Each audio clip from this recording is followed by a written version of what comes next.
Hello friends, வணக்கம். எல்லோரும் எப்படி இருக்கீங்க? 7ஆம் வகுப்பு அறிவியல் டேர்ம் 1, டேர்ம் 2, டேர்ம் 3 இந்த 3 டேர்ம் புக்ஸில் உள்ள அனைத்து புக் பேக் கேள்விகளின் விடைகளை தான் இந்த வீடியோவில் நம்ம பார்க்க போகிறோம். இதற்கான கொஷின் பேப்பரை நேற்றே வாட்ஸ்அப் குரூப்லேயும் டெலிகிராம்லேயும் கொடுத்துட்டு அதை பிரிண்ட் போட்டு கையில் வச்சுக்கிட்டு இந்த ஆன்சர் வீடியோவை பார்க்க சொல்லியிருந்தேன். கொஷினை கையில் வச்சுக்கிட்டு இந்த வீடியோவை பார்க்கும்பொழுது நான் சொல்கிற ஆன்சரை அப்படியே கடகடன்னு மார்க் பண்ணிகிட்டே வந்துடலாம். அதுதான் ஐடியா. ஒரே வாரத்தில் 6th to 10th அனைத்து பாடங்களின் புக் பேக் கொஷின்ஸையும் முடிக்க போகிறோம். ஏன் அப்படின்னா நமக்கு எக்ஸாமுக்குன்னு ரொம்ப நாள் இல்லை. போலீஸ் எக்ஸாமில் புக் பேக் கொஷின்ஸுக்கு ஒரு பெரிய பங்கு இருக்குது. அதனால இந்த ஒரு வாரத்தில் நம்ம பிளான் பண்ணி கொஞ்சம் வீடியோஸ் பெருசாக இருந்தாலும் பரவாயில்ல அப்படின்னு சொல்லிட்டு நம்ம முடிக்கிறோம். அதுக்கு நம்ம ஃபாலோ பண்ணுற மெத்தடாலஜி என்ன அப்படின்னா, கொஷின் பேப்பரை உங்களுக்கு நான் கொடுத்துருவேன். நீங்கள் பிரிண்ட் அவுட் போட்டு கையில் வச்சுட்டு நான் சொல்கிற ஆன்சரை மார்க் பண்ணிகிட்டே வரணும். ஒரு வேளை உங்கள் கையில் அந்த கொஷின் பேப்பர் இல்லை அப்படின்னா டிஸ்கிரிப்ஷனில் 7th science term 1, term 2, term 3 புக்ஸோட புக் பேக் கொஷின்ஸ் PDF கொடுத்துருக்கேன். டவுன்லோட் பண்ணி பிரிண்ட் போட்டுட்டு வந்து இந்த வீடியோவை பாருங்கள். இதே போல் அடுத்தடுத்த வகுப்புகளின் PDFகளை உங்கள்கிட்ட ஷேர் பண்ணுறதுக்காக டெலிகிராம் குரூப் ஒன்று இருக்குது. நீங்கள் இன்னும் ஜாயின் பண்ணல அப்படின்னா இப்போ ஜாயின் பண்ணிவிடுங்க. டிஸ்கிரிப்ஷனில் டெலிகிராம் லிங்க் இருக்குது, அதை யூஸ் பண்ணிக்கோங்க. சார், எனக்கு டெலிகிராம்லாம் தெரியாது சார் அப்படிங்கிறவங்களுக்காக ஒரு 4 வாட்ஸ்அப் குரூப்பும் க்ரியேட் பண்ணியிருக்கேன். அந்த வாட்ஸ்அப் குரூப்ஸோட லிங்க்கும் இந்த வீடியோட டிஸ்கிரிப்ஷனில் இருக்குது. ஏதாவது ஒரு குரூப்பில் ஜாயின் பண்ணிக்கோங்க. 4 வாட்ஸ்அப் குரூப்லேயும் தயவு செய்து ஜாயின் பண்ணாதீங்க. நண்பர்களே, தயவு செய்து பர்சனல் மெசேஜஸை அவாய்ட் பண்ணுங்கள். உங்களுக்கு நிறைய சந்தேகங்கள் இருக்குது அப்படின்னு எனக்கு புரியுது. எதை படித்தா 70க்கு மேலே மார்க் வாங்கலாம் அப்படின்னு ரஃப்பான ஒரு வீடியோ போட்டுருக்கோம், ஒரு 5 நிமிஷம் வீடியோ. அதை இப்போதைக்கு பாருங்கள். அதை பார்த்திங்கனாலே பேசிக்காக உங்களுக்கு இருக்கிற சில சந்தேகங்கள், எதை படிக்கலாம் எதை படிக்க வேணாம் அப்படிங்கிற சந்தேகங்கள்லாம் உங்களுக்கு தீர்ந்துடும். அந்த வீடியோட லிங்க்கையும் டிஸ்கிரிப்ஷனில் போடுறேன், அதை ஒரு தடவை பார்த்துருங்க. இந்த ஒரு வாரத்தில் 6th to 10th book back கொஷின்ஸ்லாம் முடிச்சுட்டு உங்கள் சந்தேகத்தை தீர்க்கிறதுக்காகவே ஒரு வீடியோ போடுறேன். ஒரு நாள் ஃபுல்லாக அந்த வீடியோட கமெண்ட்டில் நம்ம பேசலாம். உங்கள் சந்தேகத்தை எல்லாத்தையும் தீர்க்கிறேன். கையில் நான் கொடுத்த கொஷின் பேப்பர் வச்சுருப்பீங்க. நான் ஆன்சர் சொன்னதும் கடகடன்னு மார்க் பண்ணிக்கோங்க. நிறைய பேரின் வேண்டுகோளுக்கு இணங்க நான் கேள்வியை சொல்லியே பதிலை சொல்கிறேன். நல்லா கேட்டுக்கோங்க. இந்த டிஸ்பிளேயில் உங்களுக்கு கேள்வி இருக்காது. ஆனால் நான் ஆன்சர் சொல்கிறதுக்கு முன்னாடி ஒரே ஒரு தடவை கேள்வியை படிச்சிடுறேன். நீங்களும் காதால் இந்த கேள்வியை வாங்கிக்கோங்க. 7ஆம் வகுப்பு அறிவியல் பருவம் 1, அலகு 1 அளவீட்டியல். முதல் பகுதி சரியான விடையை தேர்ந்தெடுத்து எழுதுக. கரெக்டாக அளவீட்டியலில் அந்த பேஜ் ஓப்பன் பண்ணி வச்சுக்கோங்க கையில். முதல் கேள்வி என்ன? எது வழி அளவுன்னு கேட்டிருக்காங்க. 4 ஆப்ஷன் கொடுத்து எது வழி அளவுன்னு கேட்டிருக்காங்க. அடிப்படை அளவிலிருந்து பெறப்படுற அளவு வழி அளவுன்னு நம்ம சொல்லுவோம். இப்போ நீளம் அப்படிங்கிறது அடிப்படை அளவு. நீளமிட்டு அகலம் தான் பரப்பு இல்லையா? இப்போ பரப்பளவு அப்படிங்கிறது ஒரு வழி அளவு. 2வது கேள்வி, எது சரின்னு கேட்டிருக்காங்க. 1 லிட்டர் இஸ் ஈக்குவல் டு எது சரின்னு கேட்டிருக்காங்க. 1 litre is equal to 1000 cc என்பது சரி. அப்போ எது சரியான விடை? 2க்கு ஆப்ஷன் இ நெடில். 1 litre is equal to 1000 cc. 3வது கேள்வி, அடர்த்தியின் SI அலகு என்னன்னு கேட்டிருக்காங்க. அடர்த்தியின் SI அலகு kilogram per metre cube. Option ஆ. கடகடன்னு அப்படியே டிக் பண்ணிங்க. 4வது கேள்விக்கு, சம நிறையுள்ள இரு கோளங்களின் கன அளவுகளின் விகிதம் 2:1 எனில் அவற்றின் அடர்த்தியின் விகிதம் என்னன்னு கேட்டிருக்காங்க. அடர்த்தியின் விகிதம் 1:2. ஆப்ஷன் அ குரில். 5வது கேள்வி, ஒளி ஆண்டு என்பது எதன் அலகுன்னு கேட்டிருக்காங்க. ஒளி ஆண்டு என்பது தொலைவின் அலகு தான். அது தொலைவின் அலகு தான். 2 வானியல் பொருட்களுக்கு இடையே உள்ள நீளத்தினை அளக்க உதவும் அலகு அது. நீளம் அப்படிங்கிறது தொலைவு தான். நண்பர்களே, இப்போ நான் ஒரு சின்ன கிளாரிஃபிகேஷன் உங்களுக்கு கொடுக்கணும். என்ன கிளாரிஃபிகேஷன்னா, இந்த கொஷினுக்கான ஆன்சர்லாம் தொகுத்து முடித்த பிறகு இது சில சப்ஜெக்ட் எக்ஸ்பர்ட்ஸ்ட்டை கொடுத்து அந்த எக்ஸ்பர்ட்ஸ் அப்ரூவ் பண்ண பிறகு தான் இப்போ சமீப காலமாக நம்ம வீடியோலாம் போட்டுக்கிட்டு இருக்கோம். அதனால் தப்பு நடக்கிறதுக்கு வாய்ப்பு இல்லை. 99.9% தப்பு இருக்காது. ஆனால் அங்கங்கே ஏதாவது சின்ன தப்பு நடந்துடலாம். அப்போ நீங்கள் என்ன செய்யணும்? கமெண்ட் படிக்கணும். கமெண்ட்டில் யாரோ இதெல்லாம் தப்புன்னு சொல்லிட்டு போவாங்க, அதை நம்பக்கூடாது.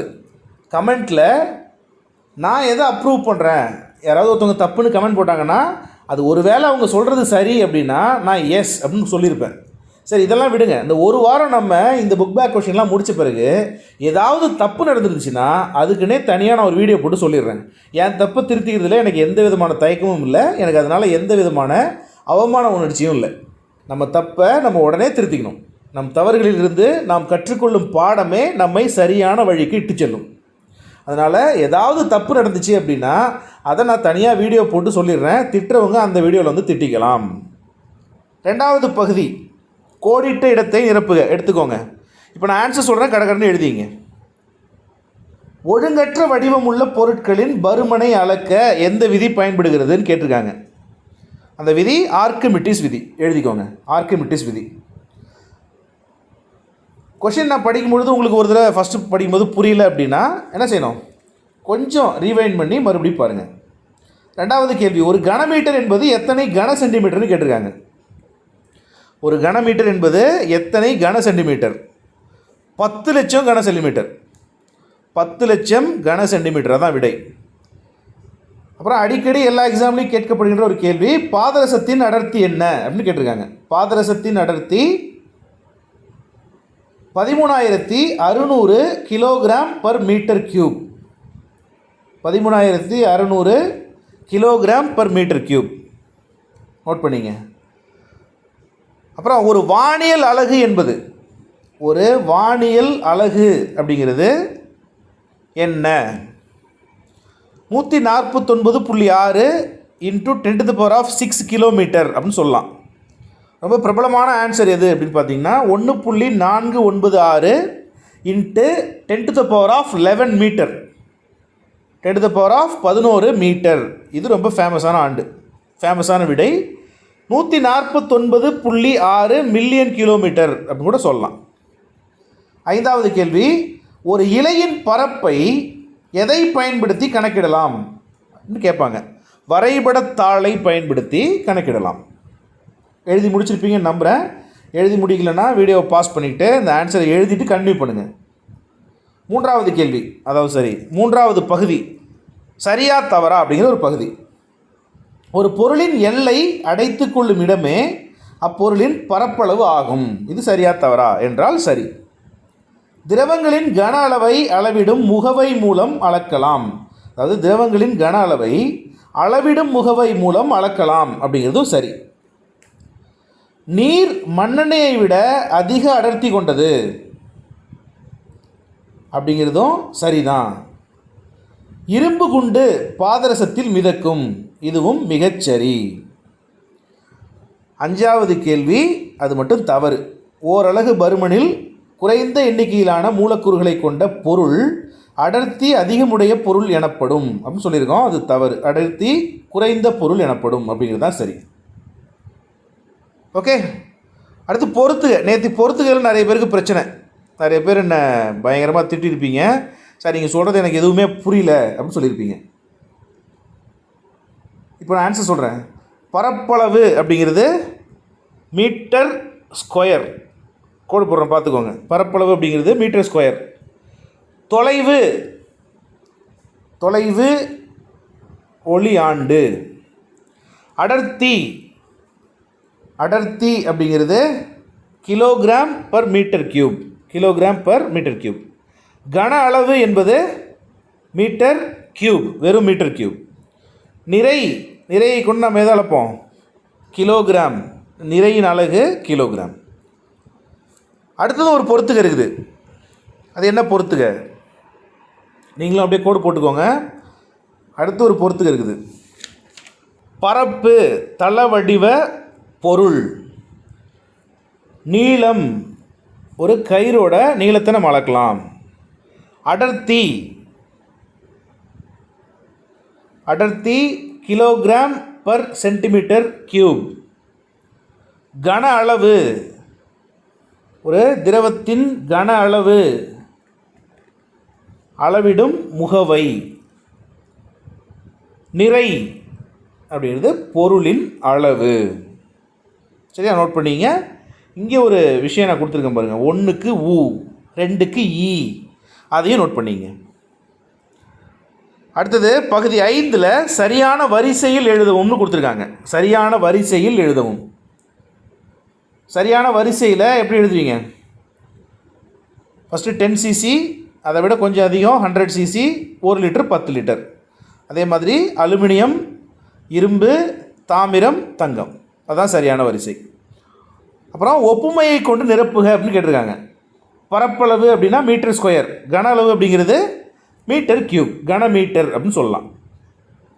ரெண்டாவது கேள்வி, திரவத்தை நம்ம எப்படி அளப்போம்? லிட்டரில். அப்போ திடப்பொருளை கிலோகிராமில் அளப்போம். நீர் மண்ணெண்ணெய் அப்படின்னு கொடுத்துருக்காங்க. அப்புறம் என்ன? மண்ணெண்ணெயை விட நீர் அடர்த்தியானது. அதே மாதிரி அலுமினியத்தோட அடர்த்தியானது எது அப்படின்னு கேட்டிருக்காங்க. அலுமினியத்தோட அடர்த்தியானது இரும்பு. பகுதி 7ல் கூற்று காரணம் வகை கேள்விகள் கொடுக்கப்பட்டிருக்கு. பகுதி 7ல் கூற்று காரணம் வகை கேள்விகள் கொடுக்கப்பட்டிருக்கு. முதல் கேள்விக்கு என்ன ஆன்சர் அப்படின்னா கூற்று மற்றும் காரணம் ரெண்டும் சரி, காரணம் கூற்றுக்கான சரியான விளக்கம். அப்படியே டிக் பண்ணிங்க. ரெண்டாவது கேள்விக்கு கூற்று சரி, காரணம் தவறு. நண்பர்களே, இந்த கூற்று கேள்வியை பொறுத்த வரைக்கும் புக்லேயே ஆன்சர் தப்பாக கொடுத்துருக்காங்க. ஆன்சரை நம்ம திருத்தி இதில் கொடுத்துருக்கோம். ஸோ நான் இதில் என்ன ஆன்சர் சொல்கிறேனோ அதை ஃபாலோ பண்ணிக்கோங்க. கூற்று சரி, காரணம் தவறு. மூன்றாவது கேள்விக்கு என்ன விடைனா கூற்று சரி ஆனால் காரணம் தவறு. ரெண்டாவது பாடம் விசையும் இயக்கமும். முதல் பகுதி சரியான விடையை தேர்ந்தெடுத்து எழுதுக. நீங்களும் அந்த பேஜை கரெக்டாக ஓப்பன் பண்ணிங்க. முதல் பகுதி சரியான விடையை தேர்ந்தெடுத்து எழுதுக. முதல் கேள்விக்கு என்ன விடை? முதல் கேள்விக்கு இது விடை அல்ல. முதல் கேள்விக்கு விடை ஆப்ஷன் இயில் என்ன கொடுத்துருக்காங்க? 2R என்பது தான் விடை. நோட் பண்ணிங்க, 2R என்பது தான் விடை. ஒரு பொருளானது 6 ஆரம் கொண்ட வட்டப்பாதையில் இயங்குகிறது. பாதி வட்டம் கடந்த பின் அந்த பொருளின் இடப்பெயர்ச்சி என்ன அப்படின்னு பார்த்தீங்கன்னா 2R. அப்புறம் கீழே கொடுக்கப்பட்டுள்ள திசைவேகம் காலம் வரைபடத்திலிருந்து அப்பொருளானது அப்படின்னு ஒரு கேள்வி கேட்டிருக்காங்க. என்ன வரைபடம் கொடுக்கப்பட்டிருக்கு அப்படின்னு நீங்கள் கையில் புக்கு வச்சுருப்பீங்க. என்ன ஆன்சர்னா சீரான முடுக்கத்தில் பொருள் இயங்குகிறது. மூன்றாவது கேள்வி கிராஃப் கொடுத்து அதுலேருந்து கேள்வி கேட்டிருக்காங்க. கையில் கொஸ்டின் பேப்பர் வச்சுருப்பீங்க. கீழே உள்ள படங்களில் எந்த படமானது இயங்கும் பொருளின் சீரான இயக்கத்தினை குறிக்கிறது அப்படின்னு கேட்டிருக்காங்க. நேற்றே இதுக்கான ஆன்சர் நம்ம பார்த்தோம்.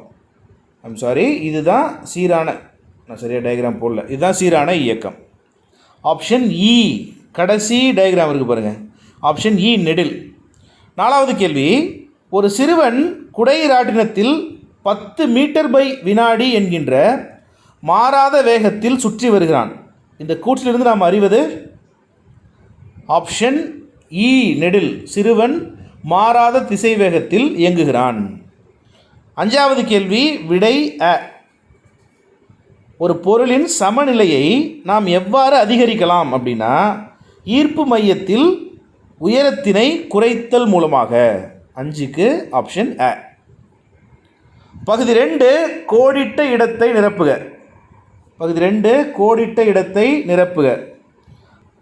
2 முதல் கேள்விக்கான விடை இடப்பெயர்ச்சி. எழுதிக்கோங்க, இடப்பெயர்ச்சி. நீளமும் இடப்பெயர்ச்சியும் ஒரே அலகில் அளக்கப்படுதுங்க. சரிங்களா? அதுதான் அந்த கேள்விக்கான விடை. ரெண்டாவது கேள்வி திசைவேகம் மாறுபடும் வீதம். அதுக்கு என்ன விடை? திசைவேகம் மாறுபடும் வீதம் முடுக்கம் அப்படின்னு பேர். மூன்றாவது கேள்விக்கான விடை நேர். ஒரு பொருளின் திசைவேகமானது காலத்தினை பொறுத்து அதிகரித்தால் அப்பொருள் நேர் முடுக்கத்தினை பெற்றிருக்கிறது. நாலாவது கேள்வி வேகம் காலம் வரைபடத்தின் சாய்வு எந்த மதிப்பினை தருகிறது அப்படி கேட்டிருக்காங்க. நேர் எதிர்குறி மாறிலி இந்த மதிப்பினை தருகிறது. ஒரு பொருள் நகர்த்தப்படும் போது எந்த சமநிலையில் அதன் ஈர்ப்பு மையத்தின் நிலை மாறுவதில்லைன்னு கேட்டிருக்காங்க. உறுதி சமநிலையில். 5வது கேள்விக்கு உறுதி அப்படின்னு எழுதிக்கோங்க. அடுத்த கேள்வி பொறுத்துக. இடப்பெயர்ச்சி. நான் சொன்னேன் இல்லையா, இடப்பெயர்ச்சியும் மீட்டர் அப்படிங்கிற அந்த அளவில் தான் அளக்கப்படுது. இடப்பெயர்ச்சி மீட்டர். வெற்றிடத்தில் ஒளியின் திசைவேகம் என்ன? வெற்றிடத்தில் ஒளியின் திசைவேகம் சீரான திசைவேகம். கப்பலின் வேகம் நாட். ஒழுங்கான பொருட்களின் ஈர்ப்பு மையம்.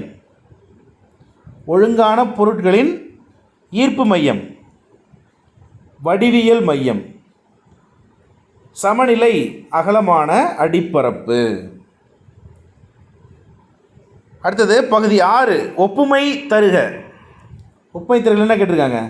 திசைவேகம் மீட்டர் பை வினாடி, முடுக்கம் என்பது மீட்டர் பை வினாடி ஸ்கொயர், அளவுகோலின் நீளம் மீட்டர் அப்படின்னு கொடுத்துருக்காங்க, வானூர்தியின் வேகம் நாட், இடப்பெயர்ச்சி பை காலம் அப்படிங்கிறது திசைவேகம், தொலைவு பை காலம்ங்கிறது வேகம்.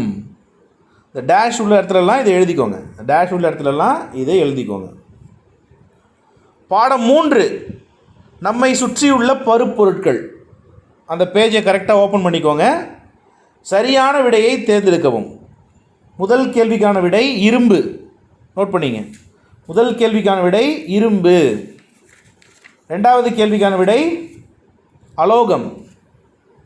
ரெண்டாவது கேள்விக்கான விடை அலோகம்.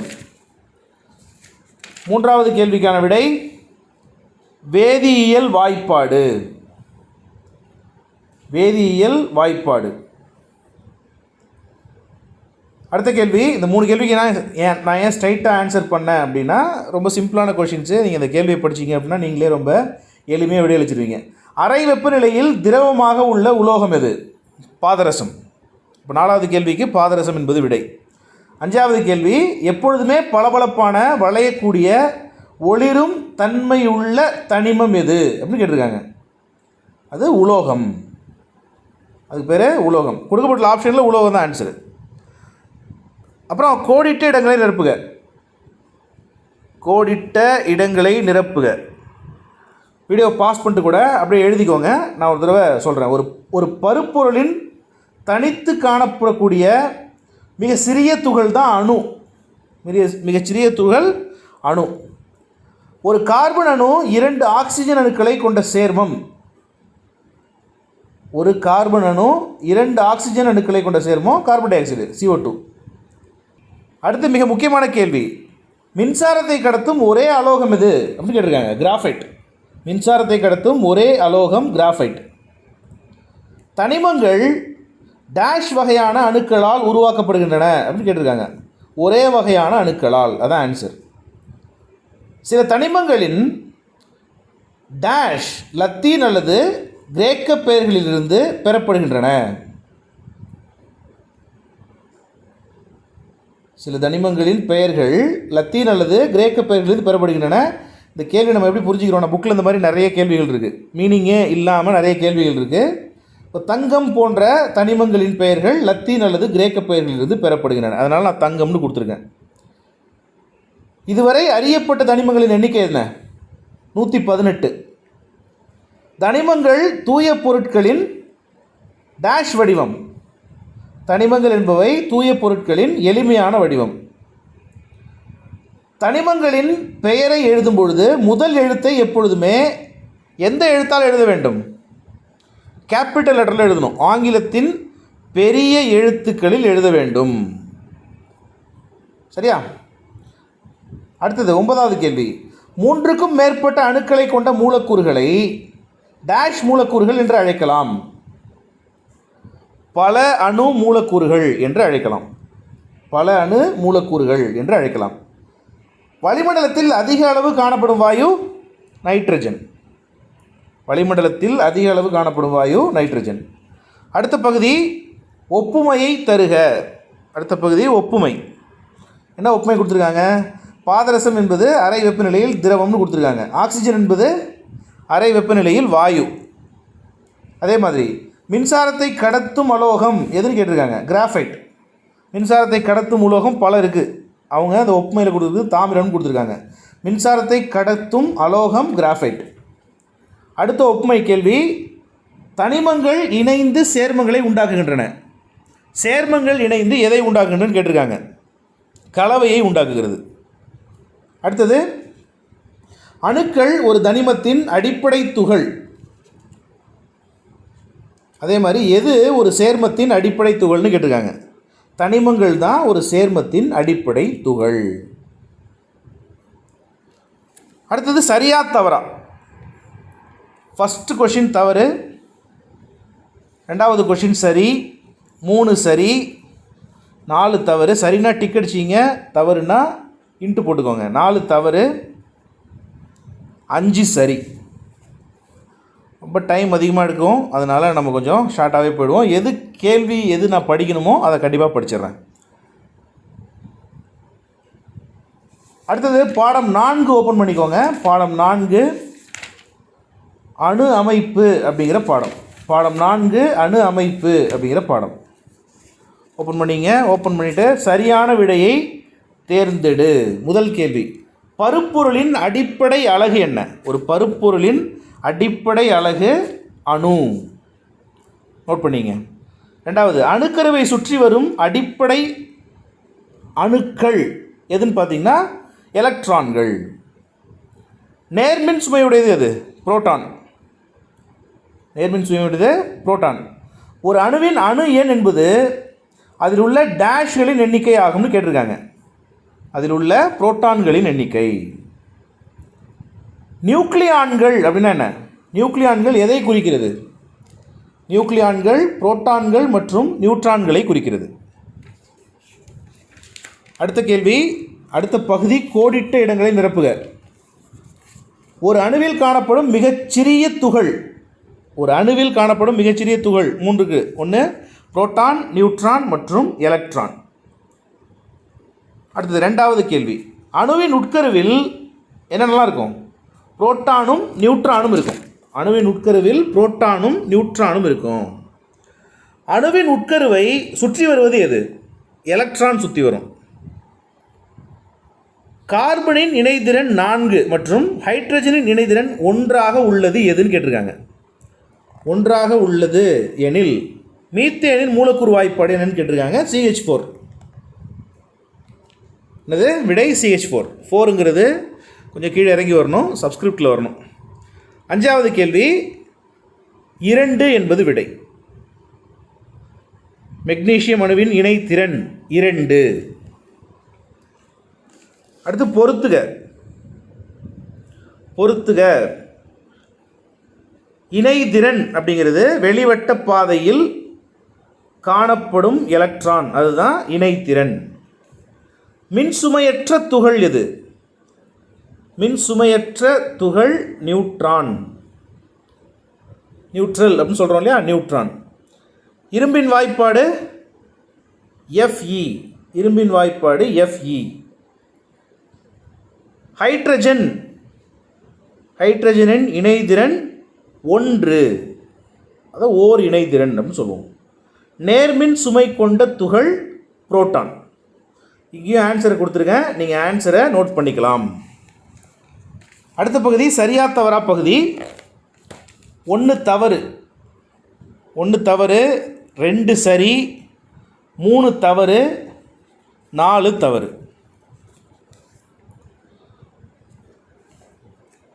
ஒப்புமையை பூர்த்தி செய்க. 5வது பகுதி ஓப்பன் பண்ணிங்க. சூரியன் உட்கரு. இப்போ கோள்கள் எலக்ட்ரான்கள். சூரியன் உட்கரு என்று கொண்டால் சூரியனை தானே கோள்கள் சுற்றுது. அப்போது சுற்றுபவை எலக்ட்ரான்கள். அப்புறம் நிறை எண் அப்படின்னா புரோட்டான்கள் மற்றும் நியூட்ரான்களின் எண்ணிக்கை. அணு எண் என்பது என்ன? புரோட்டான் அல்லது எலக்ட்ரானின் எண்ணிக்கை. கே அப்படின்னா பொட்டாசியம். சீனா என்ன? கார்பன். அடுத்தது பகுதி 6 வலியுறுத்தல் மற்றும் காரணம். ஜஸ்ட் டிக் பண்ணிக்கோங்க. முதல் கேள்விக்கு என்ன விடை? கூற்று மற்றும் காரணம் கேள்விக்கு முதல் கேள்விக்கு என்ன விடைனா கூற்று மற்றும் காரணம் இரண்டும் சரி, காரணம் கூற்றுக்கான சரியான விளக்கம். ரெண்டாவது கேள்விக்கு என்ன விடை? கூற்று மற்றும் காரணம் இரண்டும் சரி, காரணம் கூற்றிற்கான சரியான விளக்கம். மூன்றாவது கேள்விக்கான விடை கூற்று சரி ஆனால் காரணம் தவறு. கூற்று சரி ஆனால் காரணம் தவறு. ஆப்ஷன் ஈல கொடுத்துருக்காங்க. ஒருவேளை அவங்க கொடுத்துருக்கிற 4 ஆப்ஷனுமே தப்புன்னா நீங்கள் இதை தான் எடுத்துக்கணும். நான் கொடுத்துருக்கிற ஆன்சரை எடுத்துக்கோங்க. அடுத்த பாடம் மிக முக்கியமான பாடம், தாவரங்களின் இனப்பெருக்கம் மற்றும் மாற்றுருக்கள். நோட் பண்ணிங்க. அந்த பேஜை கரெக்டாக ஓப்பன் பண்ணிக்கோங்க. தாவரங்களின் இனப்பெருக்கம் மற்றும் மாற்றுருக்கள். நம்பர் 1, சரியான விடையை தேர்ந்தெடுக்கவும். சரியான விடையை தேர்ந்தெடுக்கவும்.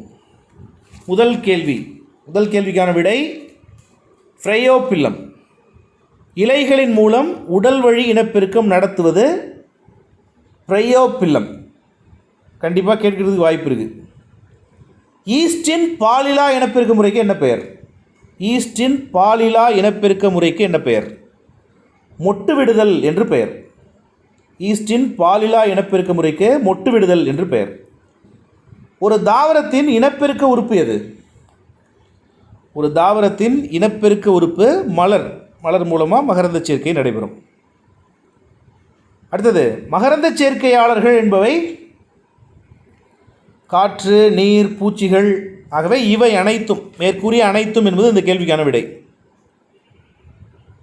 பற்று வேர்கள் காணப்படும் தாவரம். பற்று வேர்கள் காணப்படும் தாவரம் வெற்றிலையிலும் காணப்படும், மிளகுலையும் காணப்படும். எனவே வெற்றிலை மற்றும் மிளகு இவை இரண்டும் என்பது சரியான விடை. ஆப்ஷன் இ. கோடிட்ட இடங்களை நிரப்புக. இரண்டாவது பகுதி கடகடன்னு எழுதிக்கோங்க. முதல் கேள்விக்கு விடை மலரின் ஆண் இனப்பெருக்க உறுப்பு மகரந்த தாழ்வட்டம். மலரின் ஆண் இனப்பெருக்க உறுப்பு மகரந்த தாழ்வட்டம். சூலக வட்டத்தின் பருத்த அடிப்பகுதி எது? சூர்ப்பை. எழுதிக்கோங்க. சூலக வட்டத்தின் பருத்த அடிப்பகுதி சூர்ப்பை. கருவுறுதலுக்கு பின் சூல் என்னவாக மாறுகிறது? கருவுறுதலுக்கு பின் சூல் என்பது என்னவாக மாறுகிறது அப்படின்னா விதையாக மாறுகிறது. சுவாச வேர்கள் காணப்படும் தாவரம் என்ன? மிக முக்கியமான கேள்வி. சுவாச வேர்கள் காணப்படும் தாவரம் எது? அவிசீனியா. கடகடன்னு எழுதுங்க. அவிசீனியா. அவிசீனியா. வெங்காயம் மற்றும் பூண்டு எந்த வகை தாவரங்களுக்கு எடுத்துக்காட்டு? தரை கீழ்த்தண்டு, குமிழம்னு சொல்லுவாங்க. தரை கீழ்த்தண்டுக்கு எடுத்துக்காட்டு. பகுதி 3 சரியா தவறா? 5 கேள்வி இருக்குது. டக்கு டிக்கோ இன்டூவோ போடுங்க. ஃபஸ்ட்டு கொஷின் டிக்கு சரி,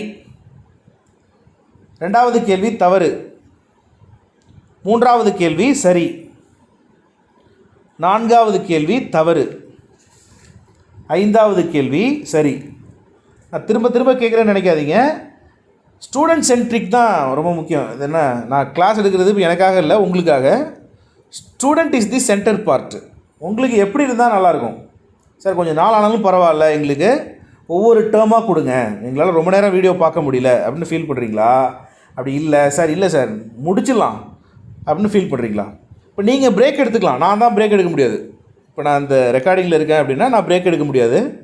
மணி இப்போது 3 ஆகிடுச்சு. கண்டிப்பாக காலைல வீடியோ வரதுக்கு லேட் ஆகும். அதனால் சொல்லுங்கள், நான் பிரேக் எடுக்கல. நீங்கள் வேணால் பிரேக் எடுத்து ஒரு 3 டேர்மாக அந்த வீடியோவை பாருங்கள். சரி, சரியா தவறாவில் ஃபஸ்ட்டு கேள்வி சரி, ரெண்டாவது கேள்வி தவறு, மூன்றாவது கேள்வி சரி, நான்காவது கேள்வி தவறு, அஞ்சாவது கேள்வி சரி. அடுத்த கேள்வி பொறுத்துக. அல்லி பூச்சிகளை ஈர்க்கிறது. பெரணி ஸ்போர். 2க்கு ஸ்போர். 3 இலை தொழில் தண்டு, அது சப்பாத்தி கள்ளி. இலை தொழில் தண்டு சப்பாத்தி கள்ளி. நான் சொல்ல சொல்ல அப்படியே அது நேராக ஒரு கோடு போட்டுங்க. கொக்கி பிக்னோனியா. கொக்கி பிக்னோனியா. தரை கீழ் ஒரு தண்டு கிரைசாந்திமம். தரை கீழ் ஒரு தண்டு கிரைசாந்திமம். இந்த மாதிரி கோடு போட்டுக்கணும். பகுதி 9 கூற்றும் காரணமும் சரியா என்று கண்டுபிடி. முதல் கேள்வி பகுதி 9 பாருங்கள். முதல் கேள்வி கூற்றும் சரி காரணமும் சரி. இரண்டாவது கேள்வி கூற்று சரி காரணம் தவறு. அடுத்த முக்கியமான ஒரு பாடம் உடல் நலமும் சுகாதாரமும். ஓப்பன் பண்ணிக்கோங்க. உடல் நலமும் சுகாதாரமும் ஓப்பன் பண்ணிக்கோங்க. முதல் பகுதி சரியான விடையை தேர்ந்தெடு. ரோமன் லெட்டர் 1 சரியான விடையை தேர்ந்தெடு. முதல் கேள்விக்கு என்ன விடைனா உடல் நலம் அப்படிங்கிறது விடை. ரெண்டாவது கேள்வி மனம். கேள்வி படிச்சிங்கன்னா உங்களுக்கே ரொம்ப சிம்பிளாக தான் இருக்கும், அதனால நான் ஸ்ட்ரைட்டாக ஆன்சர் சொல்கிறேன். மூன்றாவது கேள்வி சுத்தமான. மூன்றாவது கேள்வி சுத்தமான. நான்காவது கேள்வி பற்குழிகள். நான்காவது கேள்வி பற்குழிகள். ஐந்தாவது கேள்வி முதலுதவி என்பதன் நோக்கம் என்னன்னு கேட்பாங்க. முதலுதவி என்பதன் நோக்கம் வலி நிவாரணம் தான். முதலுதவி என்பதன் நோக்கம் வலி நிவாரணம் கொடுக்கப்பட்டுள்ள ஆப்ஷனில். ரெண்டாவது பகுதி கோடிட்ட இடத்தை நிரப்புக. ஒரு குறிப்பிட்ட பகுதியில் ஒன்றாக வாழும் மக்களை நாம் எவ்வாறு அழைக்கிறோம் என்றால் சமூகம் என்று அழைக்கிறோம். ரெண்டாவது கேள்வி பச்சை நிறத்தில் இருக்கிற குப்பை தொட்டியில் நம்ம என்ன போடணும்? மட்கும் குப்பையை போட வேண்டும். மூன்றாவது கேள்வி கண் என்பது உலகினை காண பயன்படும் ஜன்னல். ஜன்னல்னா சாளரம். நான்காவது கேள்விக்கு விடை எண்ணெய். முடியை மென்மையாக வைத்திருக்க மயிர்கால்கள் எண்ணெயை உற்பத்தி செய்கின்றன. அஞ்சாவது கேள்வி காசநோய் என்பது எந்த பாக்டீரியாவால் ஏற்படுகிறது? மைக்ரோபாக்டீரியம் டியூபர்குலேயே அப்படிங்கிற பாக்டீரியம். அடுத்த பகுதி சரியா தவறா 5 கேள்வி. 5 கேள்வியில் முதல் கேள்வி சரி, ரெண்டாவது கேள்வி தவறு. சின்னம்மை லூகோடெர்மா என்றும் அழைக்கப்படுகிறது சொல்லியிருக்காங்க, அது தவறு. சின்னம்மை எப்படி அழைக்கப்படுது? வாரிசெல்லா என்று அழைக்கப்படுது. சின்னம்மை எப்படி அழைக்கப்படுது? வாரிசெல்லா. அப்போ சரியானது எது? சின்னம்மை வாரிசெல்லா என்று அழைக்கப்படுகிறது. எழுதி வச்சுக்கோங்க. மூன்றாவது கேள்வி சரி.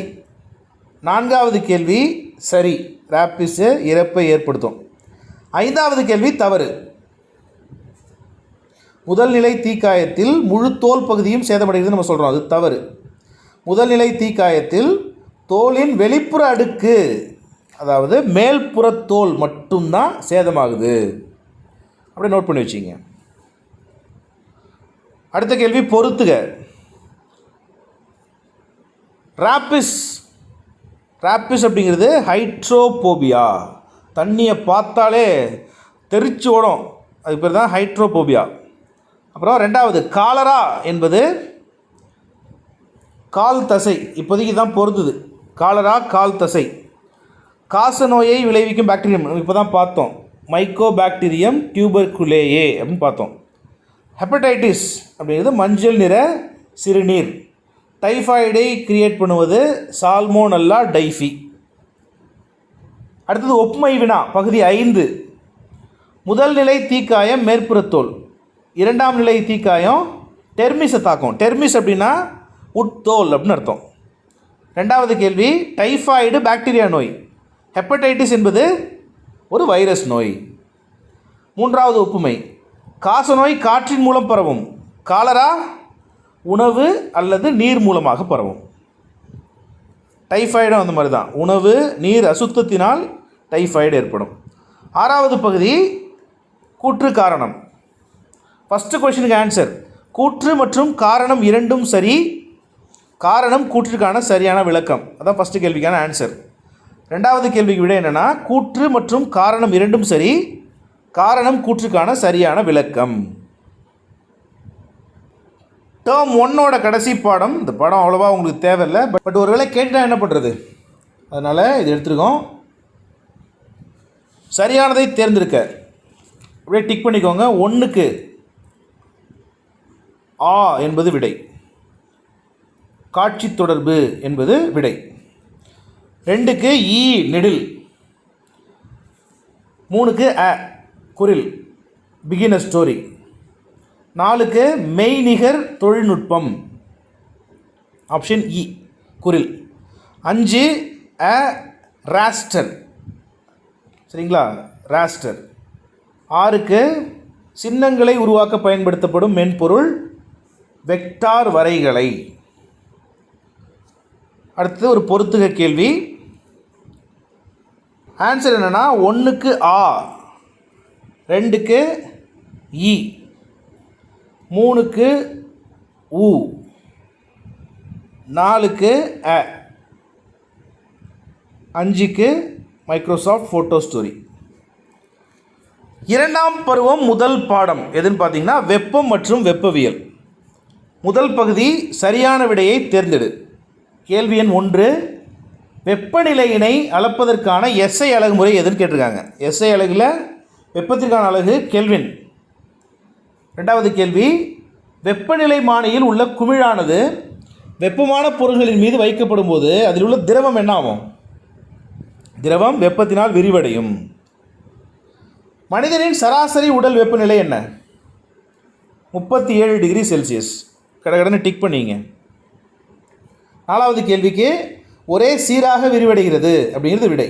ஆய்வக வெப்பநிலைமானியில் பாதரசம் பொதுவாக பயன்படுத்தப்பட காரணம் என்னென்னா ஒரே சீராக அது விரிவடையும், அதுதான் காரணம். எந்த இணை தவறானதுன்னு கேட்டிருக்காங்க. தவறான இணை plus 450 degree Celsius is equal to 733.15 கேள்வின் அப்படின்னு நான் சொல்லியிருக்கேன். நான் சொல்லலை, புக்கில் சொல்லியிருக்காங்க, அது தவறு. ஆப்ஷன் இ தவறு. அடுத்தது, கோடிட்ட இடங்களை நிரப்புக. முதல் கேள்விக்கான விடை, மருத்துவர்கள் மருத்துவ வெப்பநிலைமானியை பயன்படுத்தி மனிதனின் உடல் வெப்பநிலையை அளவிடுகின்றனர். மருத்துவ வெப்பநிலைமானியில் என்ன இருக்குன்னா பாதரசம் இருக்கும். அறை வெப்பநிலையில் பாதரசம் எந்த நிலையில் காணப்படும்? திரவ நிலையில் காணப்படும். வெப்ப ஆற்றலானது எந்த பொருளிலிருந்து எந்த பொருளுக்கு மாறும்? அதிக வெப்பநிலையில் உள்ள பொருளிலிருந்து குறைந்த வெப்பநிலையில் உள்ள பொருளுக்கு மாறும். 4வது கேள்வி, -7 டிகிரி செல்சியஸ் வெப்பநிலையானது 0 டிகிரி செல்சியஸ் வெப்பநிலையை விட குறைவு. 5வது கேள்வி, பொதுவாக பயன்படுத்தப்படும் ஆய்வக வெப்பநிலைமானி என்ன வெப்பநிலைமானியாக இருக்கும் என்றால் செல்சியஸ் வெப்பநிலைமானியாக இருக்கும். புரியுதா நண்பர்களே? அடுத்தது பொறுத்துக. மருத்துவ வெப்பநிலைமானியை நம்ம என்ன செய்வோம்? பயன்படுத்திட்டு அதை சமநிலையை கொண்டு வரதுக்காக உதறுவோம். அடுத்தது, சாதாரண மனிதனின் உடல் வெப்பநிலை 37 டிகிரி செல்சியஸ். வெப்பம் அப்படிங்கிறது ஒரு ஆற்றல். நீரின் கொதிநிலை 100 டிகிரி செல்சியஸ்.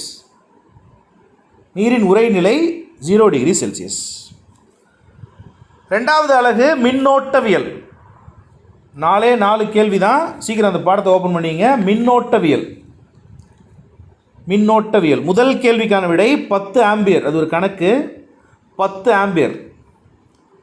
2வது கேள்விக்கான விடை ஆப்ஷன் இ, சாவி எல் அல்லது எம் மற்றும் என்.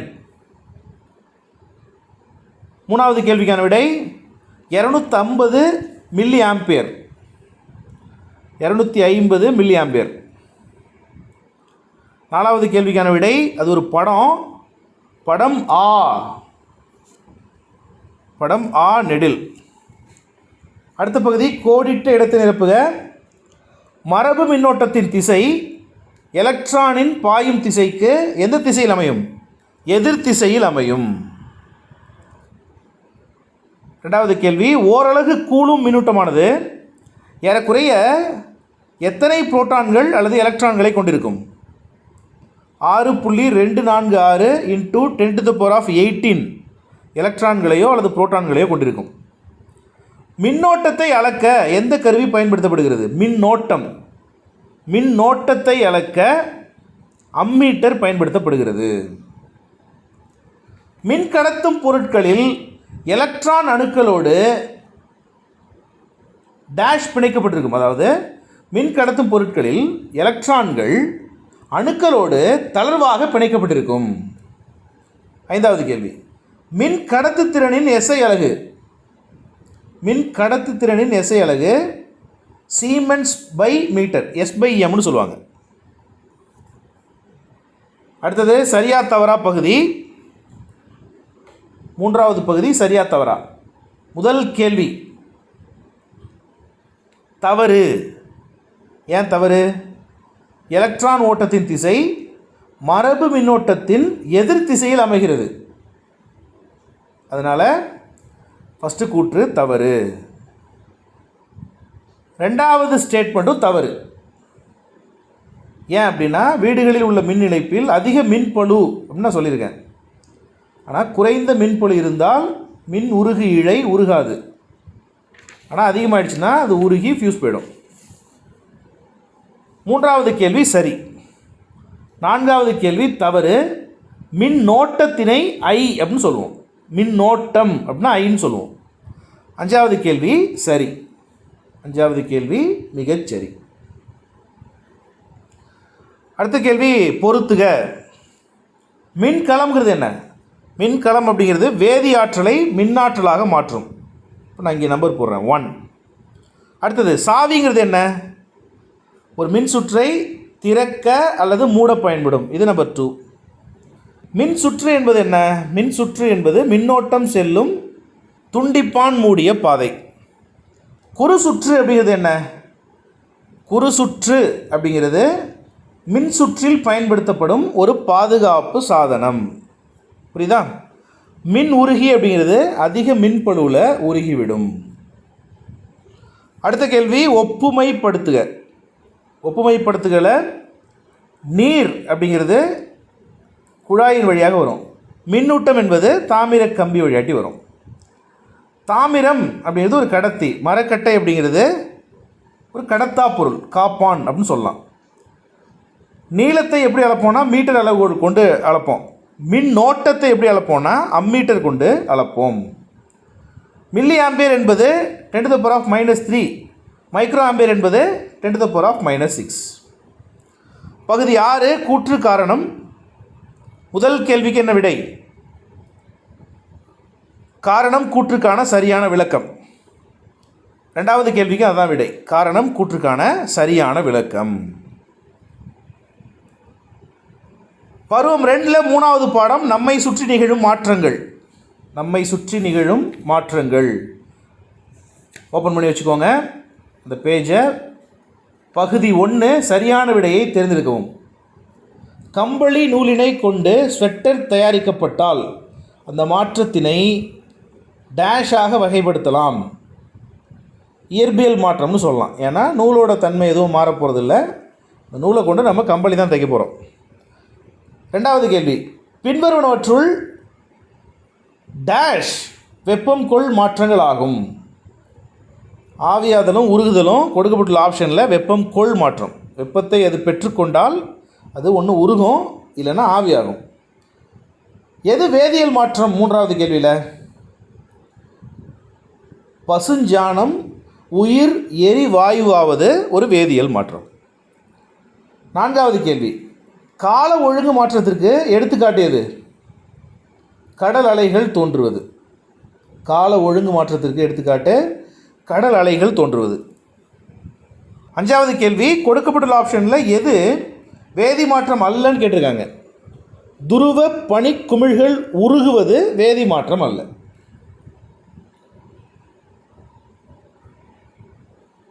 அடுத்த பகுதி கோடிட்ட இடங்களை நிரப்புக. ஃபஸ்ட்டு கேள்விக்கு என்ன ஆன்சர்? இயற்பியல் மாற்றம். ஃபஸ்ட்டு கேள்விக்கு இயற்பியல் மாற்றம் அப்படிங்கிறது ஆன்சர். ரெண்டாவது கேள்விக்கு இயற்பியல் மாற்றம். மூன்றாவது கேள்விக்கு ஒரு கேஸ் சிலிண்டரின் திருகினை திருப்புவதன் மூலம் திரவ எரிபொருள் வாயு எரிபொருள்களாக மாறும். இது வேதியியல் மாற்றத்துக்கு எடுத்துக்காட்டு. உணவு கெட்டுப்போதல் என்பது வேதியியல் மாற்றம். நாலாவது கேள்விக்கு விடை வேதியியல் மாற்றம். சுவாசம் என்பது ஒரு கால ஒழுங்கு மாற்றம். சுவாசம் என்பது ஒரு கால ஒழுங்கு மாற்றம். அடுத்த பகுதி சரியா தவறா. முதல் கேள்விக்கான விடை தவறு. ஏன் தவறு? ஒரு துணியினை வெட்டுதல் என்பது கால ஒழுங்கு மாற்றத்திற்கு எடுத்துக்காட்டுன்னு சொல்லியிருக்காங்க. அது தவறு. அது ஒழுங்கற்ற மாற்றம். கால ஒழுங்கு மாற்றத்திற்கு எடுத்துக்காட்டு இதய துடிப்பு சொல்லலாம். ரெண்டாவது கேள்வியும் தவறு. ரெண்டாவது கேள்வியில் என்ன தவறு? ஒரு குவளை நீரினை எடுத்து அதனை குளிர்சாதன பெட்டியின் அதிகுளிர் பகுதியில் வைத்து குளிர்விப்பது ஒரு இயற்பியல் மாற்றம். வேதியியல் மாற்றம்னு கொஷினில் இருக்குது, அது தவறு. இயற்பியல் மாற்றம். மூன்றாவது கேள்வி, ஒரு அவரை தாவரம் சூரிய ஒளியினை பெற்று அவரை விதைகளாக மாறுவது ஒரு இயற்பியல் மற்றும் கால ஒழுங்கற்ற மாற்றமாகும் சொல்லியிருக்கேன், அது தவறு. ஒரு வேதியியல் மாற்றம் மற்றும் கால ஒழுங்கு மாற்றம். அது 4வது கேள்வியும் தவறு. 5வது கேள்வி சரி. அடுத்தது கீழ்கண்டவற்றை பொருத்துக. கொஞ்சம் நீங்கள் பொறுமையாக பார்க்கணும். அதை உருகுதல் அப்படிங்கிறது திண்ம நிலையில் இருந்து திரவ நிலைக்கு மாறுதல். திண்ம நிலையில் இருந்து திரவ நிலைக்கு மாறுதல். அப்போ நான் இங்கே 1 அப்படின்னு போட்டுக்கிறேன். நீங்கள் என்ன பண்ணணும், கையில் ஆன்சர் ஷீட் வச்சுருப்பீங்கல்ல, உருகுதலிருந்து இங்கே ஒரு கோடு போட்டுங்க. திண்ம நிலையிலிருந்து திரவ நிலைக்கு மாறுதல். குளிர்வித்தல் அப்படிங்கிறது என்ன? குளிர்வித்தல் அப்படிங்கிறது வாயு நிலையிலிருந்து திரவ நிலைக்கு மாறுதல். வாயு நிலையிலிருந்து திரவ நிலைக்கு மாறுதல். ஆவியாதல் என்பது என்ன? திரவ நிலையிலிருந்து வாயு நிலைக்கு மாறுதல். இதுதான் ஆவியாதல். உறைதல் அப்படிங்கிறது என்ன? உறைதல்னா திரவ நிலையிலிருந்து திண்ம நிலைக்கு மாறுதல். கால ஒழுங்கு மாற்றம் அப்படின்னா என்ன? ஒழுங்கான கால இடைவெளியில் நடைபெறுவது. கால ஒழுங்கற்ற மாற்றம் என்பது ஒழுங்கற்ற கால இடைவெளியில் நடைபெறுவது. இப்போ என்ன செய்யணும், இந்த ஆவையும் இந்த ஈயையும் பொருத்தணும். திரவ நிலையிலிருந்து திண்ம நிலைக்கு மாறுதல் பனிக்கட்டி உருவாதல். திரவ நிலையிலிருந்து வாயு நிலைக்கு மாறுதல் நீரிலிருந்து நீராவி இருக்குது பாருங்கள். அடுத்தது திண்ம நிலையிலிருந்து திரவ நிலைக்கு மாறுதல். திண்ம நிலையிலிருந்து திரவ நிலைக்கு மாறுதல் அது என்ன? பனிக்கட்டி நீராதல். வாயு நிலையிலிருந்து திரவ நிலைக்கு மாறுதல் அது நீராவி நீர்த்துளிகள் ஆவது. ஒழுங்கற்ற கால இடைவெளியில் நடைபெறுவது பூக்கள் சேகரித்தல். ஒழுங்கான கால இடைவெளியில் நடைபெறுவது கடிகார முள் துடிப்பது. அடுத்த பகுதிக்கு போகலாம். காரணம் வகை வினா. வலியுறுத்தல் காரண வகை வினா. மொத்தம் 5 கேள்வி இருக்குது. இந்த 5 கேள்விக்கு என்ன விடை? பகுதி 11 எடுத்துக்கோங்க. பகுதி 11 முதல் கேள்விக்கு கூற்று தவறு ஆனால் காரணம் சரி. கூற்று தவறு ஆனால் காரணம் சரி. 2வது கேள்வி கூற்று தவறு காரணம் சரி. 3வது கேள்வி கூற்றும் காரணமும் தவறு. இது எந்த ஆப்ஷன்லேயும் இல்லை புக்கில், ஆனால் இதான் விடை. கூற்றும் காரணமும் ரெண்டுமே தவறு. 4வது கேள்வி கூற்றும் காரணமும் சரி, காரணம் கூற்றுக்கு சரியான விளக்கம். 5வது கேள்வி கூற்று மற்றும் காரணம் சரி, காரணம் கூற்றுக்கு சரியான விளக்கம். குறித்து வச்சுக்கோங்க, மார்க் பண்ணிங்க. அடுத்த பகுதிக்கு போகலாம். ஒப்புமை தருக. இது 6வது பகுதி தான். கொஞ்சம் முன்னாடி வாங்க. 6வது பகுதி கொஞ்சம் முன்னாடி வாங்க. கொதித்தல் அப்படிங்கிறது இயற்பியல் மாற்றம். இப்போ வேதியியல் மாற்றத்துக்கு என்ன எக்ஸாம்பிள் சொல்லலாம்? நொதித்தலை சொல்லலாம். மரக்கட்டையிலிருந்து மரத்தூள் அது இயற்பியல் மாற்றம். மரக்கட்டையிலிருந்து சாம்பல் அப்படிங்கிறது அது வேதியியல் மாற்றம்.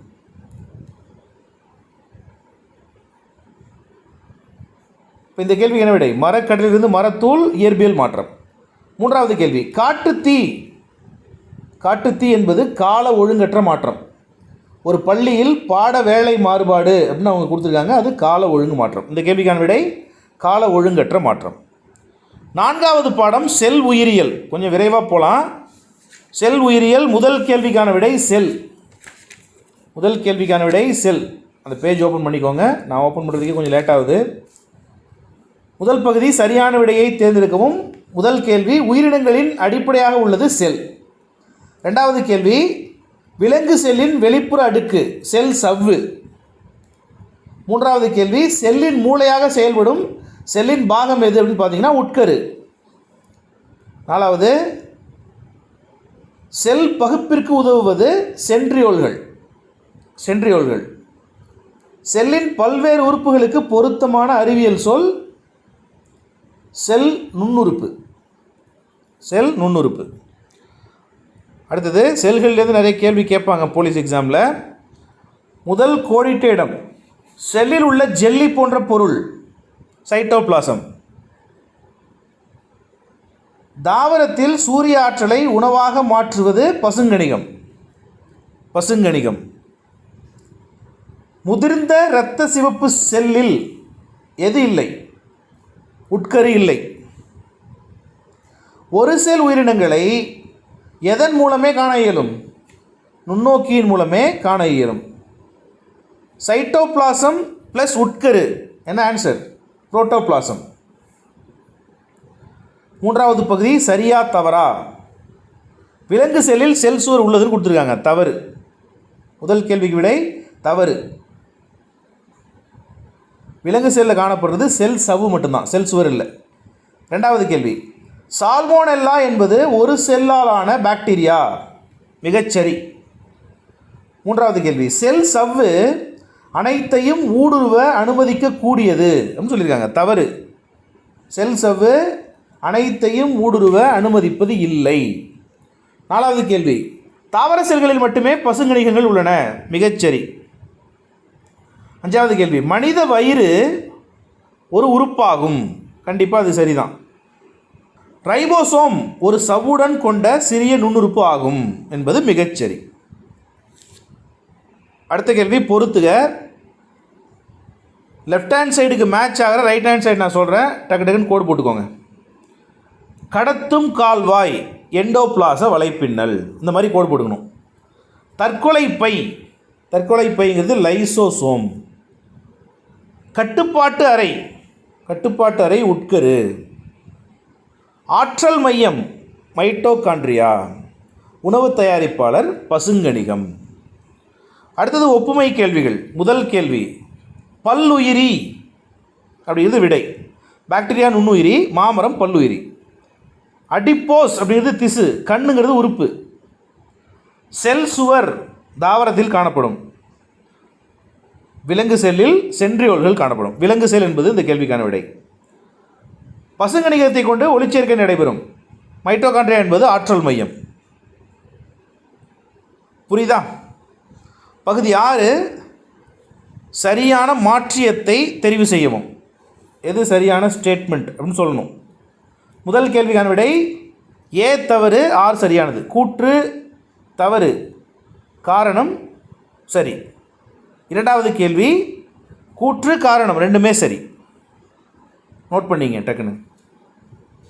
ஒருவேளை நான் ஸ்பீடாக போகிற மாதிரி உங்களுக்கு தெரிஞ்சதுன்னா வீடியோவை பாஸ் பண்ணிவிட்டு நீங்கள் நோட் பண்ணிக்கலாம். அடுத்த மிக முக்கியமான பாடம் வகைப்பாட்டியலின் அடிப்படைகள். அந்த பேஜ் ஓப்பன் பண்ணிக்கோங்க. நான் கடை ஆன்சர் சொல்கிறேன், குறிச்சிக்கோங்க. முதல் கேள்விக்கான விடை இரண்டும், ஆப்ஷன் இ. இரண்டாவது கேள்விக்கான விடை 8.7 மில்லியன், ஆப்ஷன் அ. First option 8.7 million. மூன்றாவது கேள்விக்கான விடை உயிரி உலகில் மிகப்பெரிய பிரிவு பேருலகம் அப்படின்னு சொல்லுவோம். ஐந்துலக வகைப்பாடு யாரால் முன்மொழியப்பட்டது? விட்டேகர். ஐந்துலக வகைப்பாடு விட்டேகர். புறாவின் இருசொற் பெயர் என்ன? Columba Livia. புறாவின் இருசொல் பெயர் கொலம்பா லிவியா. அடுத்தது கோடிட்ட இடங்களை நிரப்புக. 1623 இருசொற் பெயரிட்டு முறையை அறிமுகப்படுத்தியவர் காஸ்பார்டு பாகின் அவர்கள். காஸ்பார்ட் பாகின் அவர்கள். சிற்றினம் என்பது அடிப்படை வகைப்பாட்டின் நிலை. சிற்றினம் என்பது அடிப்படை வகைப்பாட்டின் நிலை. பச்சையமற்ற மற்றும் ஒளிச்சேர்க்கை தன்மையற்றது பூஞ்சைகள். பச்சையமற்றது ஒளிச்சேர்க்கை செய்யும் தன்மையற்றது எதுனா பூஞ்சைகள். வெங்காயத்தின் இருசொற் பெயர் என்ன? Allium sativum. Allium sativum. Carolus Linnaeus எதன் தந்தை? நவீன வகைப்பாட்டியலின் தந்தை. கடகடன்னு எழுதிக்கோங்க. நவீன வகைப்பாட்டியலின் தந்தை. அடுத்த பகுதி சரியா தவறா அப்படிங்கிற பகுதி. முதல் கேள்வி சரிங்க. ரெண்டாவது கேள்வி சரி. மூன்றாவது கேள்வி தவறு. மூன்றாவது கேள்வியில் என்ன தவறுனா, கொஷினில் என்ன செஞ்சுருக்காங்க, 1979ஆம் ஆண்டு ஐந்துலக வகைப்பாடு முன்மொழியப்பட்டதுன்னு சொல்லியிருக்காங்க. அது தவறு. சரியான விடை என்னென்னா 1969. 1969. நோட் பண்ணிங்க. 4வது கேள்வி தவறு. கொஷின் என்ன கொடுத்துருக்காங்க, உண்மையான உட்கரு ப்ரோகேரியாட்டிக் செல்களில் காணப்படுகிறதுன்னு சொல்லியிருக்காங்க. தவறு. ப்ரோகேரியாட்டிக் செல்களில் நிஜமான உட்கரு காணப்படுவது இல்லை. 5வது ஸ்டேட்மெண்ட்டும் தவறு. விலங்கு செல்கள் செல் சுவர் பெற்றவைன்னு கொடுத்துருக்காங்க, அது தவறு. செல் சுவர்கள் அற்றவை. அடுத்த கேள்வி பொறுத்துக. கடகடன்னு குறிச்சிங்க. மொனீரா அப்படிங்கிறது பாக்டீரியா குடும்பம்.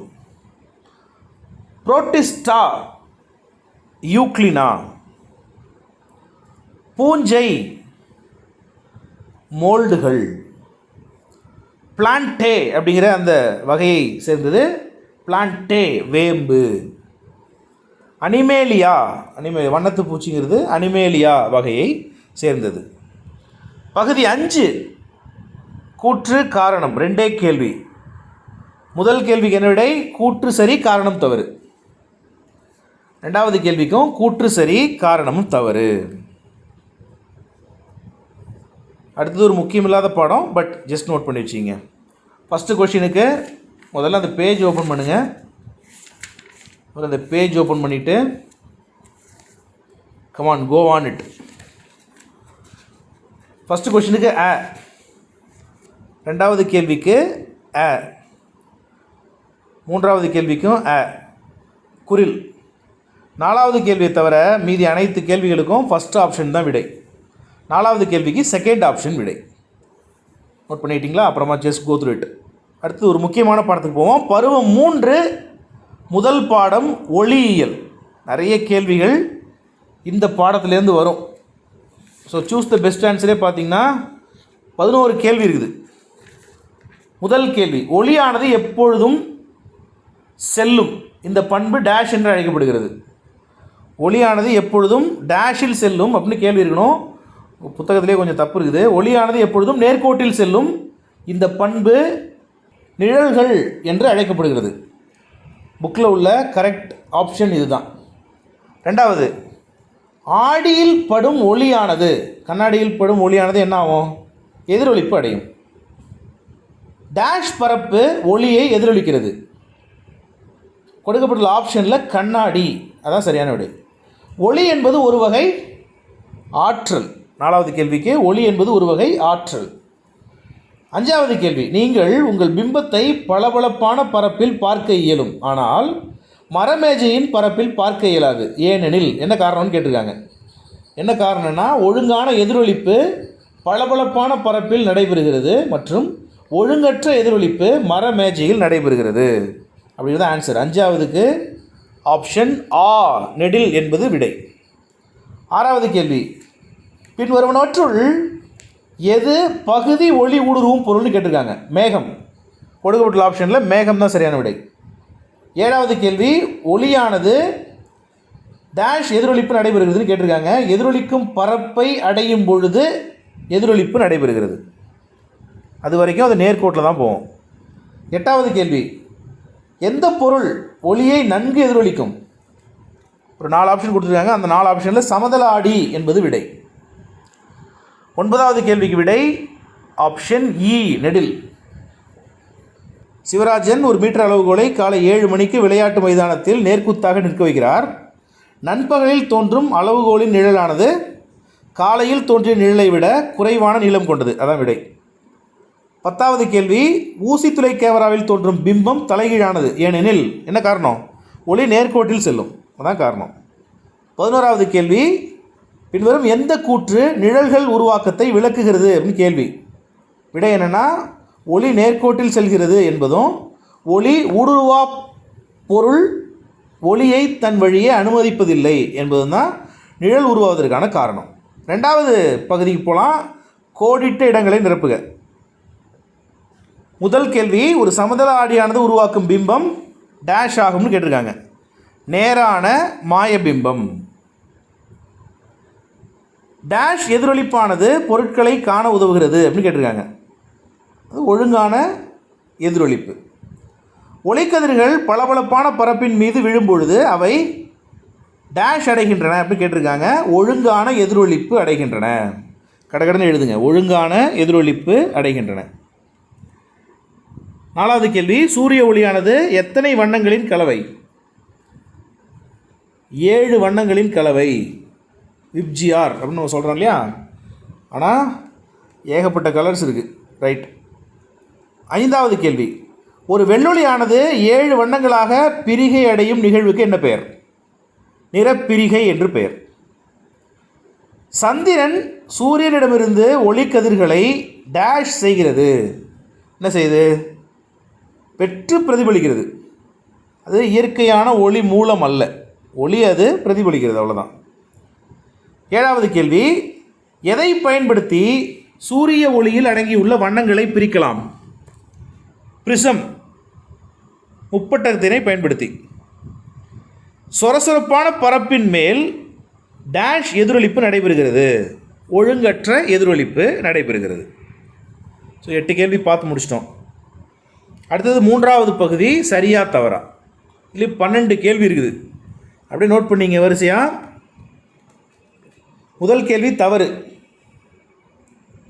முதல் கேள்வி தவறு.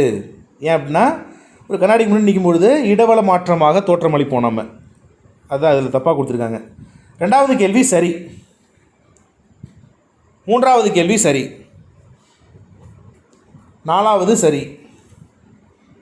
5 சரி. 6 தவறு. ஊசி துளை கேமராவில் தோன்றும் பிம்பம் நேர்மாறு பிம்பம் சொல்லியிருக்காங்க, இல்லை, அது தலைகீழ் பிம்பம். 7வது கேள்வி தவறு. ஊசித்துளை கேமராவில் தோன்றும் பிம்பத்தின் அளவும் பொருளின் அளவும் சமம் அப்படின்னு அவங்க சொல்லியிருக்காங்க, சமம் அல்ல. 8வது கேள்வி தவறு. சமதள ஆடியில் தோன்றும் பிம்பம் தலைகீழ் மாற்றம் அடைகிறது சொல்லியிருக்காங்க. சமதள ஆடியில் தலைகீழ் மாற்றம் நடக்காது, இடவள மாற்றம் தான் நடக்கும். 9வது கேள்வி சரி. 10வது கேள்வி தவறு. ஒரு பொருளின் நிழல் பொருளின் எதிர்ப்பக்கத்தில் தான் அமையும், அதே பக்கத்தில் அமையும் சொல்லியிருக்காங்க, அது தவறு. 11வது கேள்வி சரி. 12வது கேள்வி சரி. 12வது கேள்வி சரி. அடுத்து ஒரு பொறுத்துக கேள்வி, மிக முக்கியமான கேள்வி. நேர்கோட்டு பண்பு ஊசித்துளை கேமரா. அப்படி நம்பர் போடுறேன். நம்பர் 1, சமதள ஆடி எதில் பயன்படுத்தப்படுது? பெரிஸ்கோப்பில் பயன்படுத்தப்படுது. ஸோ பெரிஸ்கோப்பில் நம்பர் 2 சமதள ஆடி பெரிஸ்கோப். மின்மினி பூச்சி அப்படிங்கிறது ஒரு ஒளிரும் பொருள், அது இயற்கையாகவே ஒளிரும் பொருள். நம்பர் 4, நிலா அப்படிங்கிறது ஒளிரா பொருள். நிலா அப்படிங்கிறது ஒளிரா பொருள். அகன்ற ஒளி மூலம், அகன்ற ஒளி மூலம் எது அப்படின்னு பார்த்தீங்கன்னா புறநிழல். ஒழுங்கான எதிரொலிப்பு, ஒழுங்கான எதிரொலிப்பு எதில் நடக்கும்? பரபரப்பான பரப்பில் நடக்கும். சூரியன் அப்படிங்கிறது அதுதான் முதன்மை ஒளி மூலம். 7 வண்ணங்கள் நிறப்பட்டை. 7 வண்ணங்கள் நிறப்பட்டை. அடுத்த கேள்வி இல்லை, அடுத்த பாடத்துக்கு போகலாம். பாடம் 2, அண்டம் மற்றும் விண்வெளி. சரியான விடையை தேர்ந்தெடுக்க முதல்ல நீங்கள் என்ன பண்ணணும், அந்த பேஜ் ஓப்பன் பண்ணிக்கோங்க. பேஜ் ஓப்பன் பண்ணிவிட்டு அண்டம் மற்றும் விண்வெளி. நிலவானது பூமியை ஒரு சுற்றி வர எத்தனை நாட்கள் ஆகும்? 27 நாட்கள் ஆகும். ஆப்ஷன் சி என்பது சரியான விடை. அப்புறம், இன்றைய நாளில் கார்த்திகை நட்சத்திரத்துக்கு அருகில் நிலவு இருந்தால் 27 நாட்கள் கழித்து நிலவானது எந்த நட்சத்திரத்துக்கு அருகில் இருக்கும்? அஸ்வினி நட்சத்திரத்துக்கு அருகில் இருக்கும். தொலைநோக்கியை கண்டறிந்தவர் யார்? ஜான் லிப்பெர்ஷே என்பவர். அநேக இளம் நட்சத்திரங்களை கொண்ட விண்மீன் திரளுக்கு என்ன பெயர்? அநேக இளம் நட்சத்திரங்களை கொண்ட விண்மீன் திரளுக்கு சுருள் விண்மீன் திரள் அப்படின்னு பேர். எந்த துணைக்கோளை நிறுவியவுடன் ISRO 4 டன் எடையுள்ள துணைக்கோளை ஏவும் திறன் பெறுகிறது? GSAT 19. அடுத்த பகுதி, கோடிட்ட இடத்தை நிரப்பவும். பகுதி 2, வளர்பிறை என்பது வளர்தல் அல்லது வெளிச்சத்தில் விரிவடைதல். சூரிய மையக் கொள்கையை முன்மொழிந்தவர் சூரிய மையக் கொள்கையை முன்மொழிந்தவர் நிக்கோலஸ் கோப்பர்னிகஸ். அண்டத்தின் ஆதியை குறித்து கூறும் மாதிரி எது?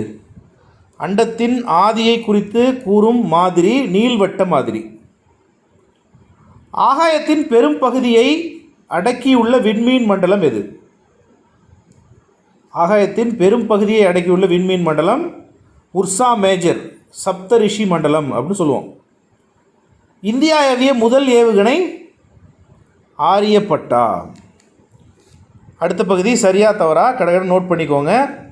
ஃபஸ்ட்டு கொஷின் தவறு, ரெண்டாவது கேள்வி சரி, மூன்றாவது கேள்வி தவறு, நான்காவது கேள்வி தவறு, ஐந்தாவது கேள்வி சரி. அடுத்தது பொறுத்துக. 1க்கு இ, 2க்கு உ, 3 அ, 4 ஆ நெடில், 5க்கு ஈ. நீங்களும் இப்படியே கோடு போட்டு வச்சுக்கோங்க.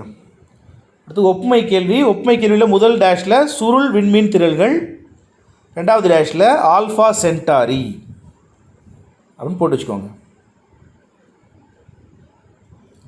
ஓகேவா? அடுத்த பாடம் பலபடி வேதியியல் அப்படிங்கிற பாடம். ஓப்பன் பண்ணி வச்சுக்கோங்க. பலபடி வேதியியல் அப்படிங்கிற பாடம். ஃபஸ்ட்டு கொஸ்டினுக்கு ஆன்சர் நோட் பண்ணிங்க. மனிதனால் உருவாக்கப்பட்ட முதல் இழை பஞ்சு. வலுவான இழை நைலான். ஓர் இயற்கை இழையினை சுடரில் காட்டினால் அந்த இழை என்ன ஆகும்? எரியும்.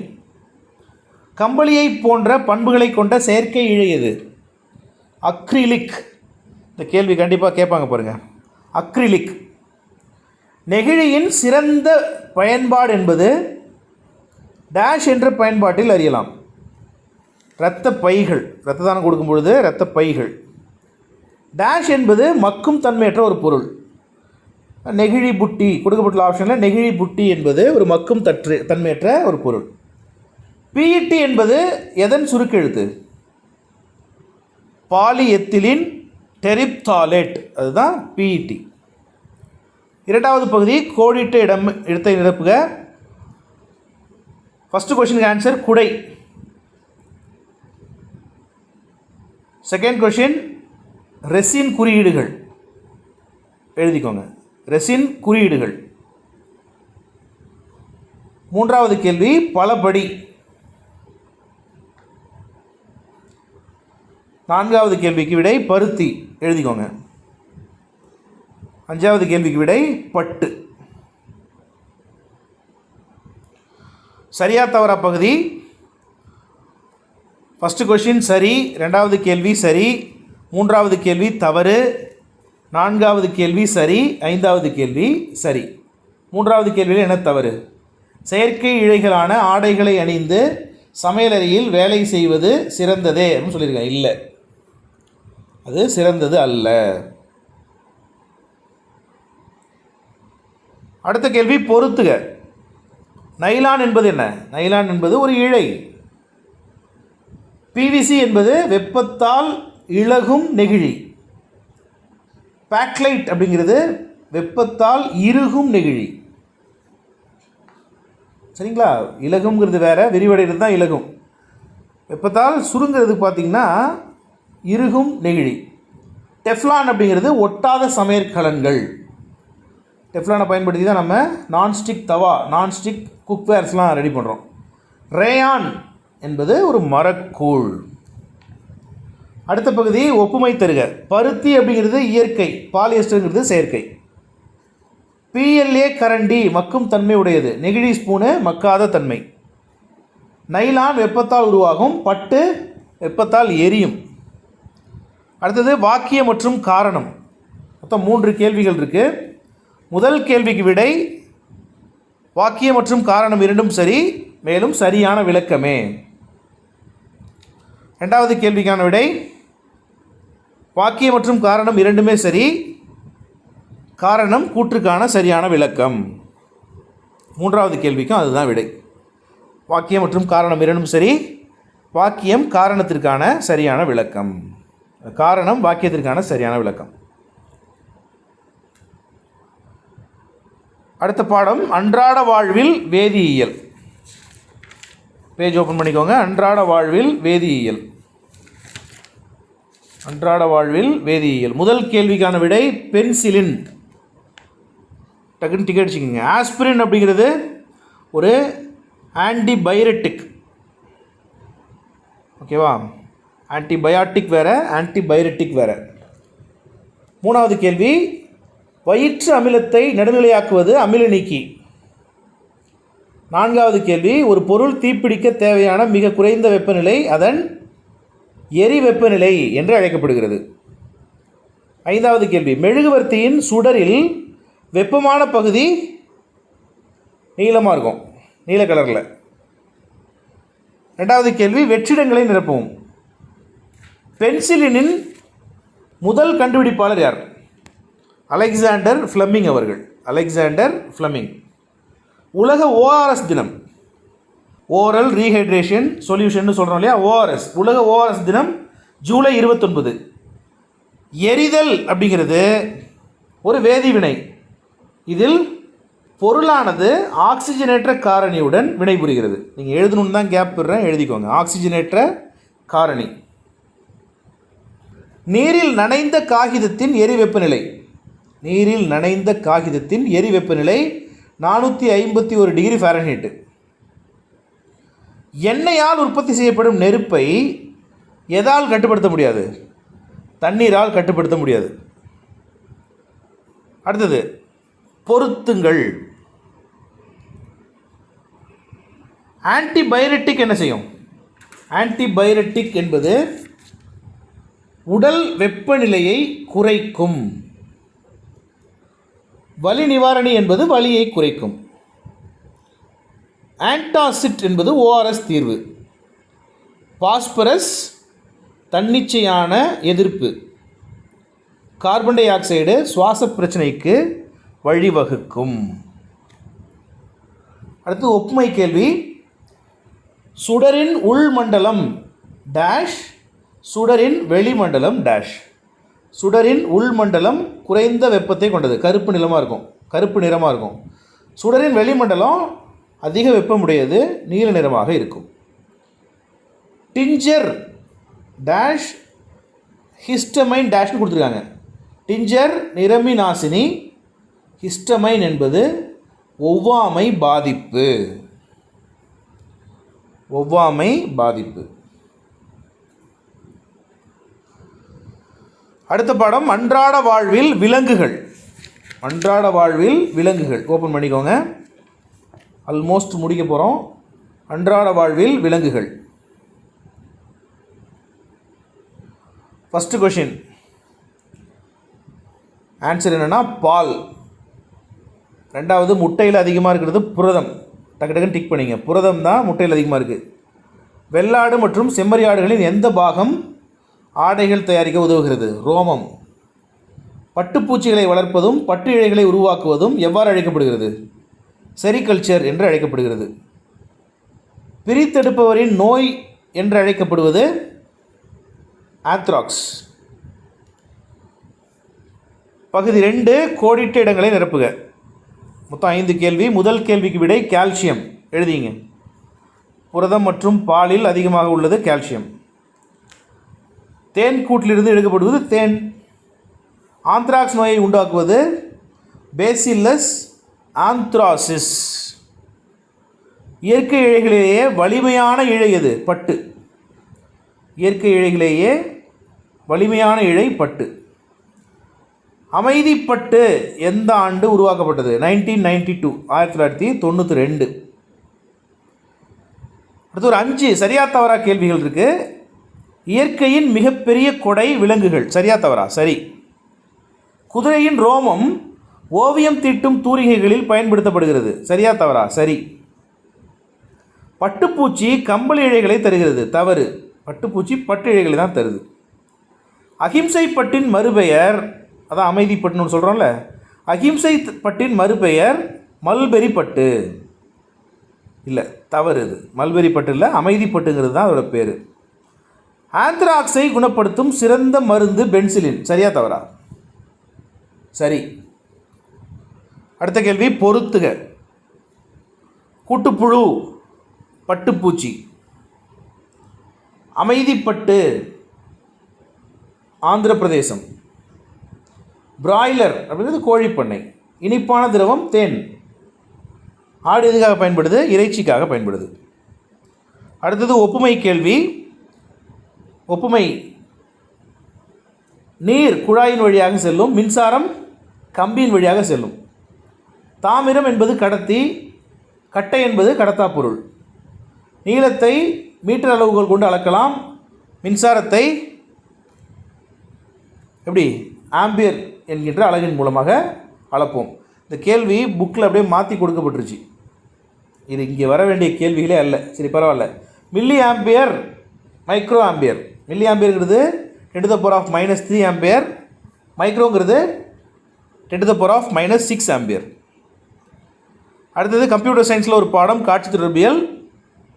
வீடியோவை பாஸ் பண்ணிவிட்டு இந்த ஆன்சர்ஸை நோட் பண்ணிங்க. நண்பர்களே, இன்று மாலை 99% முயற்சி பண்ணுறேன். ஏன்னா இப்போவே ரெக்கார்டிங் முடிகிறதுக்கு மணி 4 ஆகுது. இதுக்கப்புறம் இதை நான் எடிட் பண்ணிவிட்டு போஸ்ட் பண்ணிவிட்டு தூங்கி எழுந்து மறுபடியும் ரெக்கார்ட் பண்ணணும். கொஷின் அண்ட் ஆன்சர்லாம் ரெடியாக இருக்குது. ஆனால் தூங்கி எழுந்துச்சு ரெக்கார்ட் பண்ணி உங்களுக்கு எடிட் பண்ணி போடணும். மேக்ஸிமம் 7 மணிக்குள்ளே ட்ரை பண்ணுறேன். சார் 5 மணிக்கு கரெக்டாக சொல்லிட்டீங்க, 5 மணிக்கு வரணுமே. ஆனால் 7 மணிக்குள்ளே நான் கண்டிப்பாக உங்களுக்கு அந்த வீடியோவை போஸ்ட் பண்ணிடுறேன். மீண்டும் மற்றும் ஒரு பயனுள்ள வீடியோவில் உங்களை சந்திக்கிறேன். நன்றி, வணக்கம்.